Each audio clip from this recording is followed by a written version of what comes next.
안녕하세요. 지백부동산입니다. 오피스텔은 보통 어떤 용도로 많이 사용하나요?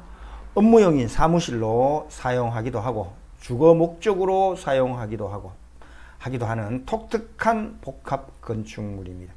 그 특유의 이중성 때문에 많은 사람들이 헷갈려 하시는데요. 특히 주거용과 업무용으로 나님에 따라 세금이 크게 달라지기 때문에 정확히 이해하는 것이 중요합니다.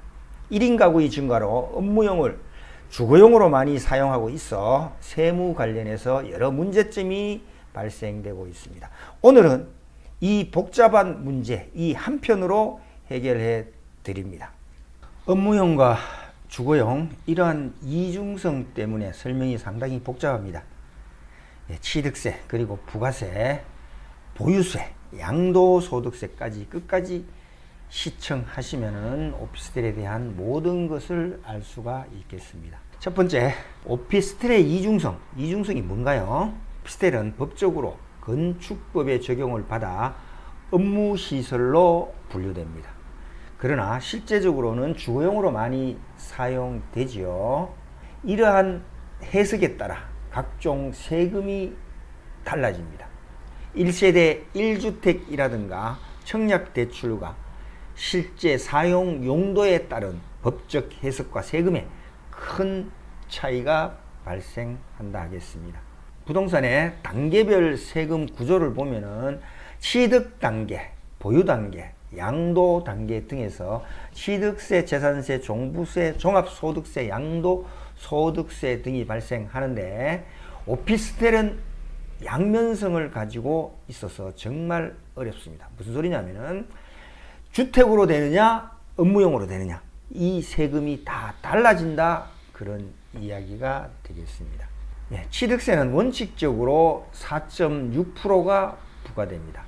그러나 취득세는 오피스텔을 주거용으로 보느냐 업무용으로 보느냐에 따라서 세율이 크게 달라진다고 말씀드렸는데 업무용 오피스텔은 상가나 일반 업무시설과 동일하게 취급되어 4.6% 취득세율이 적용됩니다. 여기는 지방세, 농어촌, 특별세가 포함되어 있는 것이죠. 이는 주택수에 영향을 받지가 않습니다. 그러나 주거용이라고 할 때 이야기가 달라집니다. 주택수에 포함되어 가지고 주택 취득세율이 적용되어 다주택자인 경우에는 12%까지 중과세율이 적용된다는 거죠. 4.6%인데 12%까지. 그런 말입니다. 또 취득세가 면세도 가능하죠.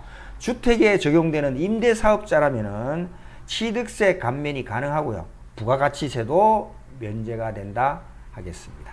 자, 전체적으로 앞에서 설명 다시 하면은 신축 단계에서는 무조건 주거용이든 업무용이든 일반 건물 매매로 보기 때문에 취득세 4.6%와 부가세 10%가 적용됩니다. 건물분에만 적용되는 거예요. 모든 게 다 그렇습니다.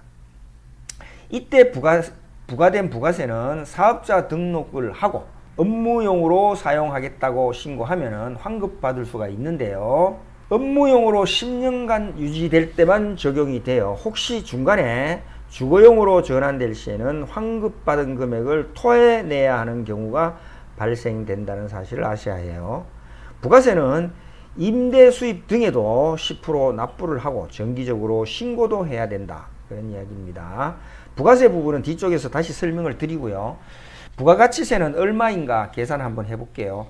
오피스텔 분양금액이 3억 2,500만 원일 경우에 건물분이 2억 5천, 토지가 5천만 원. 그러면은 그것이 3억이 되겠네요. 거기서 건물분 2억 5천만 원분, 부가가치세 10% 2,500만 원을 포함하게 되면은 3억 2,500만 원을 주고 구입해야 할 것입니다. 이후 업무용으로 임대하는 경우 사업자 등록증을 하고 하면은 2,500만 원은 환급받을 수 있는 것이죠. 그러면 환급 후에 실구입가는 3억이 된다. 그런 이야기입니다. 앞에서 주거용, 업무용 판단 기준이 좀 애매한데 일단은 기본적으로 원칙적으로 이렇습니다. 주민등록 전입이 되어 있다. 그 다음에 내부 구조 형태가 사실상 주거용으로 되어 있다. 실제 주거를 했다. 이 정도인데요. 주거용이냐 아니냐에 따라서 양도세, 보유세를 잘못 판단할 시에는 수억 원의 폭탄 세금이 될 수가 있어 주의가 요구된다. 재차 자꾸 제가 반복드리는 말씀입니다. 이러한 기준에 따라 다른 주택을 구입할 시에는 2020년 8월 10일 이후 취득한 주거용 오피스텔의 경우만 해당됩니다. 그 앞에는 주택에 들어가지가 않고요. 취득세 중과 판단 시 주택에 포함될 수도 있다. 이런 이야기입니다. 주택을 취득할 시에는 중과 사실을 반드시 검토해야 합니다. 뭐 시가 표준액 1억 이하 뭐 주택수 제외 이런 것들은 다른 이야기니까 일단 그렇습니다. 그런데 2000년 8월 이전에 구입한 오피스텔은 취득 시 주택수에 제외되는 것이지 양도세 계산 시 제외되는 것은 아님을 참고하시기 바라겠습니다. 자, 예를 한번 들어보면은 주거용 오피스텔을 2채 보유하고 주택을 구매하는 경우 중과 8에서 12%까지요 될 수가 있다는 것입니다. 실제 주의가 필요하니 반드시 전문 세무사와 상담이 필요하겠습니다. 세금표 한번 보도록 하겠습니다. 취득세가 취득할 때는 4.6%, 주거용이든 업무용이든 4.6%이고요. 부가세는 건물 가액만 10% 적용이 되고요. 보유세 같은 경우는 재산세가 업무용이 조금 더 비싸죠. 그 다음 종합소득세 같은 경우에는 다들 합산이 되고요. 종합부동산세 같은 경우에는 업무용인 경우에는 제외가 되겠습니다. 부가가치세, 주거용에는 없고요. 업무용인 경우에는 월세나 간주임대료 같은 경우 이게 10%가 적용돼서 과세가 되겠습니다. 양도할 때는 양도소득세가 부과되는데 1세대 1주택인 경우에 비과세 되는데 오피스텔 들어간다 그러면은 비과세가 안 된다 그런 이야기겠죠. 업무용은 무조건 과세가 되는 것입니다. 자, 이상 전체적으로 세금표 한번 살펴봤고요. 부가가치세 부분 한번 살펴보겠습니다. 앞에서 10% 적용된다 그랬죠. 10%가 부과된 사업 부가세는 환급을 받았다 이거죠.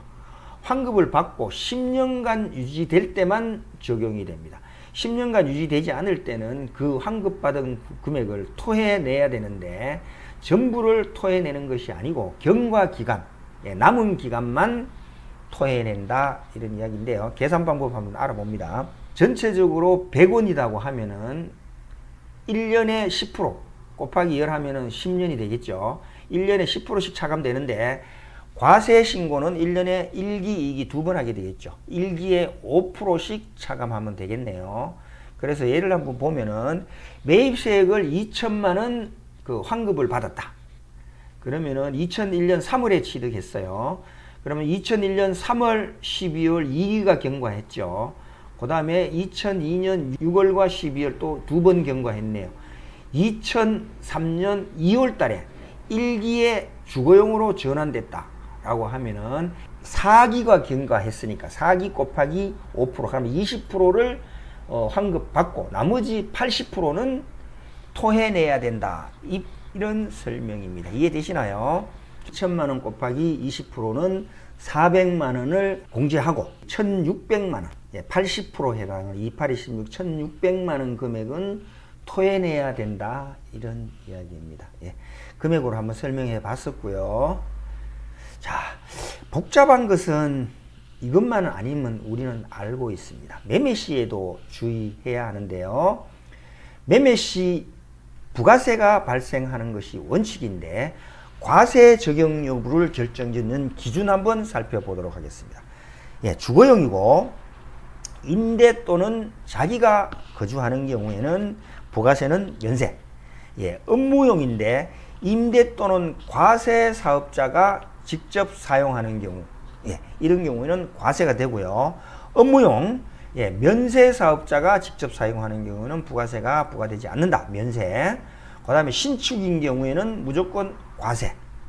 요렇게 돼서 이러한 원칙에 따라 부가세가 발생한다는 사실을 명심하고 유리한 매물을 찾아야 한다 하겠네요. 이에 따라서 오피스텔 계약서 작성 시 또 주의할 점을 한번 보면은 과세사업자인 경우에 과세사업자에게 매도하는 경우에는 포괄양수도를 통해 가지고 매매하면 될 것이고요. 일반 면세자는 면세되는 오피스텔을 구입하는 것이 유리하다 하겠죠. 또 과세사업자에게 구입을 했을 때 나는 일반 과세자로 등록을 해야 부가세 환급을 받는다. 그 다음에 재산세 고지서를 한번 확인해 가지고 이것이 업무용인지 주거용인지 미리 확인하는 절차도 필요하겠습니다. 또 부가세 부담 주체를 명확하게 계약서에 기재해야 한다 하겠습니다. 이상 계약서 작성 시 한번 유의할 사항을 한번 살펴봤고, 여기까지 요약을 한번 해보면은 취득 시에는 4.6%, 주택 구매 시에 취득세가 중과될 수가 있고요. 부가세는 징수가 될 수도 있고 안 될 수도 있고, 그래서 10% 비싸게 구매할 수도 있고 아닐 수도 있고, 이런 내용으로 정리될 수가 있겠네요. 자, 다음은 보유세, 양도소득세 부분을 알아보도록 하겠습니다. 영상이 상당히 긴데요. 마지막으로 보유세, 양도세 부분을 알아보도록 하겠습니다. 양도소득세에서는 주택인가 아닌가에 따라서 초점이 맞추어져 있겠네요. 1주택과 오피스텔 하나 소유하다가 주택을 매도할 때 오피스텔이 현재 주거용인가 아닌가 굉장히 중요한 문제, 세금 문제에서 엄청난 차이를 가지고 온다 하겠습니다. 앞에서 설명할 때 2008년 이전 구입한 오피스텔은 주택수에 포함이 안 된다는 것을 알고 1주택이 비과세이다 라고 매도를 했는데 세금 폭탄을 맞았다 합니다. 주택수 미포함이라 하면은 취득세만 해당되는 것이지 양도소득세는 아님을 명심해야 하겠습니다.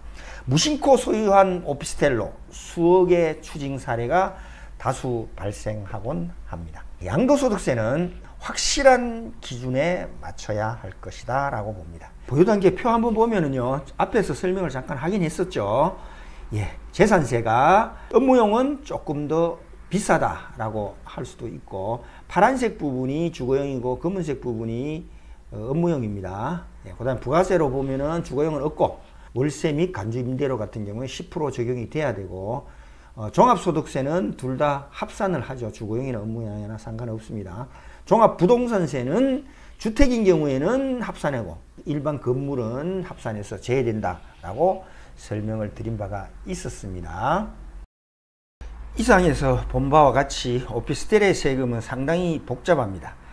이러한 이중성으로 정확하게 이해하고 있지 않으면 낭패를 당할 수가 있어 반드시 주의해야 하겠습니다. 본 내용을 잘 숙지하셨다면 수천만 원, 아니 수억 원의 세금의 폭탄을 피할 수가 있다 하겠습니다. 감사합니다. 지백부동산이었습니다.